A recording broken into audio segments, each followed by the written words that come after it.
What is up, guys? I am They Coming, and welcome to today's live video on YouTube. Guys, today we have an extra special war recap to show between the Boston Tea Party and Venezuela. This is the war that happened yesterday, but as my father was having some surgery yesterday, I was doing a little bit of babysitting. I wasn't able to stream at the time that I wanted to. So I just decided, okay, well, if we're not going to actually stream this war, I definitely wanted to recap it to sort of go along with it. So anyways, we do have 5 attacks to show today, a little bit of Town Hall 10, 11, and 12 action. Not going to show any Town Hall 9 stuff. There are only, I want to say, a handful of 9s at the bottom of each map. But guys, this does mark the second row in a war that our opponent has had an additional 12 over us. So the last war we ended up tying stars but losing on percentage, so that felt a little bit unfortunate. All things being said, I think both sides in our previous war, they were played as well as they possibly could. Both sides made some mistakes, but at the end of the day, an extra 12 does make a pretty massive difference in terms of the leeway that they have. So for this war, when they had a extra 12 over us, we were looking, oh man, we'll probably be fighting an uphill battle here, but it ended up not really mattering so much. I mean, they had some dip fails and things like that that definitely contributed to them not being able to take us down. But we did have some savage hits. Obviously, you can see that there's a 12v12 on the board, and that one is actually mine. We'll be watching that at the very, very end. So if you're interested in a 12v12 triple, one's going to be shown at the very end of the recap. But also, I mean, just in general, had some really great attacks across the board. Boston Tea Party really did show up. And yeah, so let's go ahead and start at the very bottom here. We're going to start with Tony's Bolalo 10v10 versus number 19. Now, this base actually took, I think, like this was the 3rd hit on the base, and the first 2 hits were essentially like the second hit was a modification on the first, and then Tony came in and said, nah, we're going to do something completely different on the 3-star hit here. So he does nicely snipe out that mortar. That was actually, I think, found on the first hit. That mortar was free with just a single loon trade. And he sends his wall record from the very top side. Now, you'll notice that his queen is way down here. And running a La Lune and not taking out the queen to start can be a dangerous thing, but it ends up not really mattering here because he does a very, very good job of just hollowing out a massive portion of this base with seemingly a very small investment. His wrecker loaded with Valkyries, about 5 bowlers behind it, and both heroes. And if you look, he just hollows out 4 juicy compartments worth of defense. The queen is still going to be up, and she's going to be continuing to do work here. Going to take out that, get the mortar, and also pop the ability off to get the expo. And then you're thinking, okay, so the queen doesn't go down. That's why he has the skeleton spell, and he's going to be flying over this compartment with a lava hound. And as soon as the queen gets into a stable position, he is going to be dropping that skeleton spell right over the queen, and it's going to be enough to take her out. Now, his queen does unfortunately go down here, but look, the queen is going to end up stopping right here. That's when he sneaks that skeleton spell. Very nice placement on that, just tossing it right in that little corner, and the skeletons are enough to take her down. And as soon as that happens, one more haste is going to be enough to close out with the amount of loons that he has left. So very nice job to Tony. Very good, dude. Appreciate the hit, buddy. All right, so nice 10v10 there. Let's go back out here. Next one, I'm going to show my 10v10 versus Red Bull right here. And this is basically a mass hog. So if you guys didn't see the video that I did with Shahid, he has been sort of coaching a lot of people on how to do this mass hog hit a lot. It was unfortunate that his live hit, he didn't actually get the 3-star. It was very close though. But so I've been learning quite a bit from him. So I just took those principles and applied it to my attack here and ended up coming out with a pretty dominant 3-star. One thing that you will have noticed is I intentionally got my king down in front of my wrecker. And that's because I wanted to make sure that my wrecker was going to be able to crack this wall right here and get to the queen, who's sitting way back here. So sacrificing some king HP was actually a call that I made ahead of time. I didn't make that mistake there, as some people might consider. But Poison's going to go down, going to catch all the clan castle. The wall wrecker is still going. Look, it's barely taken any damage at this point. It's just now going to be getting about to half HP, and it's done a very, very good job of breaking through all that stuff. The rage down, the Valks come out, immediately one-shot the queen, and then I sneak in Hog Riders immediately from that top side. The intention here was to sort of support the queen as she continued to get value in this raid, and we end up doing just that. in a very, very, very nice fashion. Queen is still alive. She's being tanked for by hog riders, and she's actually going to come in and assist the hogs as they progress through the base here. So heal spell down. That's actually the second heal. Still have 2 left, and the queen is being protected. You know, there's hogs that are out in front doing some dirty work, and she's actually just locked onto now, but check out this king. He comes around the wall. The queen can't see him anymore, so she chases him around the wall, steps out of the single target inferno, and then the hogs have, you know, there's probably about 20-something hogs up at this point, and last heal spell deployed. It's going to be a 3-star poison down because I thought the king was falling, but catch some skellies anyway. GG to that. That was absolutely dump trucked, and I believe this was the second hit. The first hit was a La Lune that I think was very, very, very close to getting it done. Somehow an Expo got left up in this compartment, and I thought, you know what? I can do exactly the same thing with a kill squad, just alter the kill squad funneling a little bit because I think he missed a bit of a funnel there. And then instead of lallowing it, decided to pig it. And very dominant attack, if I do say so myself. So now that you've seen my hit, I was talking about Shahid earlier. I thought I'd give him a little bit of redemption for that live hit that he didn't actually pull off during our video together, and show off one of his mass hogs as well. So he's got 40 hogs, and he's going to be sending a wrecker in basically to get the CC out, help deal with the king and the queen, and he gets a ton of value for very, very little at the start of this raid. You'll see exactly what I mean by that. So 2 minutes and 11 seconds, 2 minutes and 10 seconds, he puts down the first wizard there. He's just doing a little bit of cheap funneling, basically does not want his king to walk around. He sneaks the baby dragon in and that loon because he's wanting to try to catch a black mine that might snipe his baby dragon off because his baby dragon's just going to be there to take out a storage. Also maybe get some love taps onto that archer tower. We'll see how far it actually gets. And then there's the wrecker and the king. Once again, he's dropping his king to tank for the wrecker because he wants his wrecker to go a long way. You have to remember that about these hits, guys. People are oftentimes not so concerned about keeping the king up, they're concerned about keeping their wrecker up. So anyways, there we are. Here we go. King is in the base, his ability has been popped off. The baby dragon getting the bomb tower, living by the skin of his teeth, almost no HP left. And there's the rage.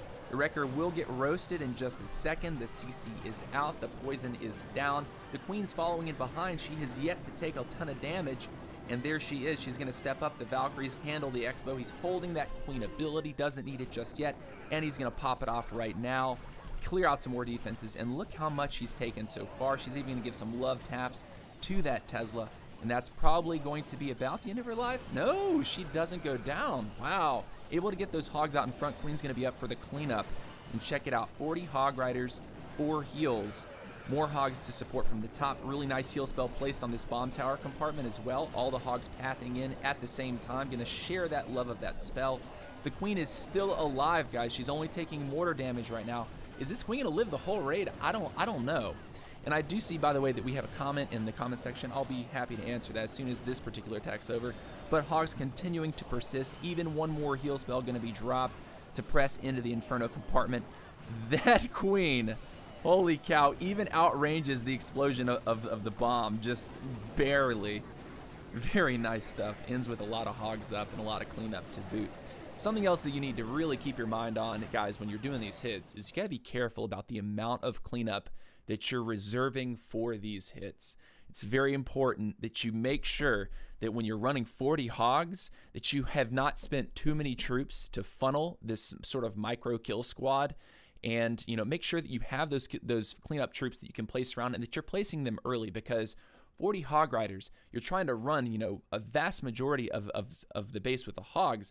What you don't want to end up with is an unfortunate hog split at the end that doesn't cover, say, one trash building on one end of the ring, and you don't have anything to cover that. So just be very careful about making sure you have the cleanup.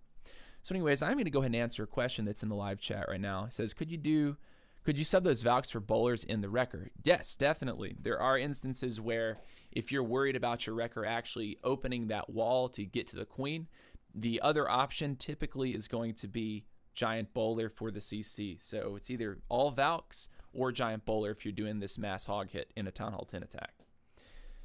Next up, let's move on to Town Hall 11. So we've shown 3 hits so far. It's time to show the Town Hall 11 some love. And Chase had a really nice hit here on the number 4 with a little queen walk hobo. So he does a really interesting thing here, and he gets a perfect little funnel here, a nice little bowler skip onto this mortar, and he's trying to clear this because he wants a queen to sort of be dropped here and then be able to path in behind a wrecker. And you'll see that once this mortar goes down, this funnel is cut expertly for this to happen, and then his pigging is absolutely beautiful. So queen's right here, dropped with those healers, and the warden gonna come around here. He's gonna have to rage this one time, and then he's going to be trying to break in with the wrecker to go through that eagle artillery into the queen, and he gets that done very, very nicely. So he's got 2 rages for this, one for his queen on this corner because this is a big part of his funnel, and then he gets a baby dragon to that archer tower with a wizard, and their job is going to be to cut the other side of the funnel. The king is ideally going to be sacrificed here. I guess he was trying to go for that bomb tower, doesn't actually get it with his king just yet, but the CC is out. The wrecker is still going. The poison is down, trying to slow down that baby dragon. Actually uses the warden ability right there to catch the king, and the king wants to come back inside the base like a boss he'd do. Beautiful stuff there. All the heroes are still up. The king ability still in hand. The queen goes down, and now the piggin will progress. So here we go. Pigs are in from 6 o'clock, and you can see he's done a really good job at sort of defining the pathing inside the space. The queen is still going with rage helping her out. The healer still locked on to queen. First heal spell deployed, and he has 3 more left. Holy cow. Beautiful stuff here.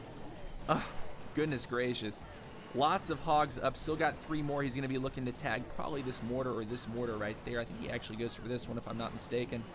And yeah, beautiful stuff, guys. 2 more heals. He's going to heal there. He just needs to make sure that he gets through this with 1 more heal spell, and he should be fine. Actually, those hogs are placed that left side mortar. I was correct. And here we go. Let's go ahead and 4X it. It's pretty much over. That's way too much hogs. The warden's even following up. It's going to be a 3-star. Chases the savage. That's what I'm talking about, baby. Yeah. Good stuff, dude. Alrighty. So, good job to that. And let's go ahead and check out my hit. My Queen Walk Miner on number 2. Now, this is very specifically called a Queen Walk Miner because we're not actually going to be charging the queen into the base. The queen is going to be on an open walk on the outside of the base, meant to funnel the miners. So I actually sat down and I had to plan sort of the timing of this. How was I going to be able to create the miner funnel, also get the town hall down, which creates the other side of the funnel, and be able to send those miners in so they get this nice dense push. So that was a big consideration when I was planning this hit. As you can see, this was the guy I was talking about earlier with a lot of orange walls. Definitely a bit rushed. When you're at Town Hall 11, getting all those white walls is actually a pretty big deal because you stop a lot of like bow witch spam. I don't like bow witch, so we didn't run bow witch here. But anyways, yeah, what you'll see me do to start this is drop a couple archers to start onto these camps, and that is meant to drive my queen in towards this juicy stuff and not get distracted by these wide things out here. I want my queen with her little walk to take this stuff out here and continue down this side of the base to shave all this stuff off. Also on this top side, I do have some troops that are meant to dive for the town hall and also get the CC out. It is a hound baby CC. This was scouted before me, so I know that if I can at least get my king and Valkyries to take all this compartment out, it's extremely high value. And also the baby dragon will get hung up long enough on my BK to where it will die inside the poison. So let's go ahead and play this attack. Enough talking about it. Let's show it. So archers down, just like I said, onto these 2 camps. Couldn't get this one because that cannon was in range there. And then 2 giants and 2 wizards at 12 o'clock. Couple Valkyries. I was trying to target this actually. That was kind of weird. 1 more Valkyrie should be enough to secure that archer tower, and as soon as that archer tower goes down, the funnel for this has been cut. Actually, 1 more giant is up. Those couple wizards will continue to get even more value here, and really nice open funnel there. Meanwhile, the queen on this side has been dropped, and now that that's happened, the wrecker is down. The warden will be dropped in behind. As soon as the wall opens, not a second before, the king will be dropped in. If I dropped that king earlier, there's a chance he could have gone for this wall right here. We didn't want that. And rage down, the warden is down, town hall drops, explosion goes off, all the Valkyries survive that explosion. Still lots of HP left, and I'm sort of pausing. As you can see, I've started the miners already from 3 o'clock, and I will go ahead and pause. So the baby dragon is being held inside of this poison right here. Beautiful stuff there. Baby dragon's going to die. He's not going to chase the miners. The miners, if you check out what this queen walk funnel has done for the miners, look at what we've accomplished. There is about 27 miners I think I had inside this comp. Look at their path. Air defense, expo, eagle, expo, this. The queen will ideally be able to handle this, and as soon as she gets that, no miners will come to the outside, even though I think like 1 or 2 somehow do. This is the path for the miners. They're going to be able to go up through this juicy gut core of this base, and we have 5 heal spells. So, eagle artillery shots do fire off. They do some significant damage there, but I'm waiting to deploy my heal until I know that I'm going to be on top of some value. Go ahead and heal right there because some of them were damaged, and I don't want them to be pegged off by this queen at low HP. The warden's still following, giving some kind of assistance there, but now he finally goes down. Second heal spell deployed. Lots of juicy value that we'll be scooping up with these heals. 3 more heals and the Tesla farm pops.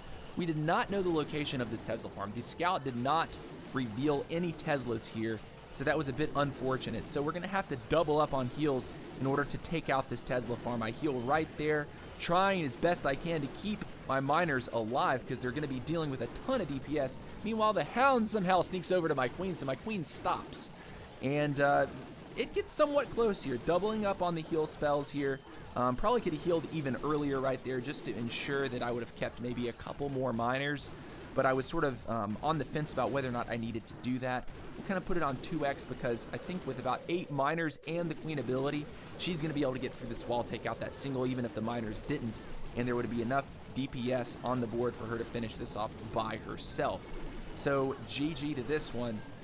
Yeah, guys, thought this was a really nice hit. I really did spend quite a bit of time planning out what I was going to do with the funnel at this top side and also here, because I couldn't put a baby dragon onto the archer tower that was sitting here. I just couldn't do it. There's an air defense right there.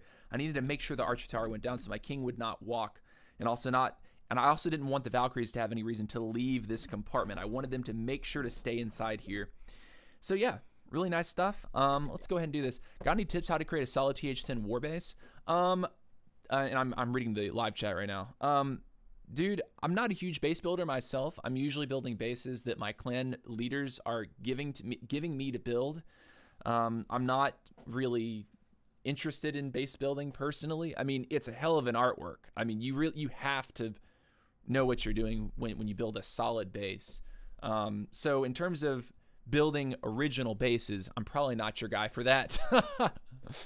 But yeah, I mean, in most of my recaps here, the bases that we're showing being hit, in most of the recaps that I'm showing, the bases aren't bad. You know, they're pretty decent. You can use those for inspiration, as you might call it. But anyways, GG well played to Venezuela. Hope you guys enjoyed this war recap. We had 5 hits. We had 3 10s and 11 and a 12 V12 3-star. So good stuff. Guys, this weekend is CWL weekend for Boston Tea Party. We face off against Divine Justice this weekend, and I think we're spinning it tonight. Our prep day starts tonight. The war begins tomorrow night.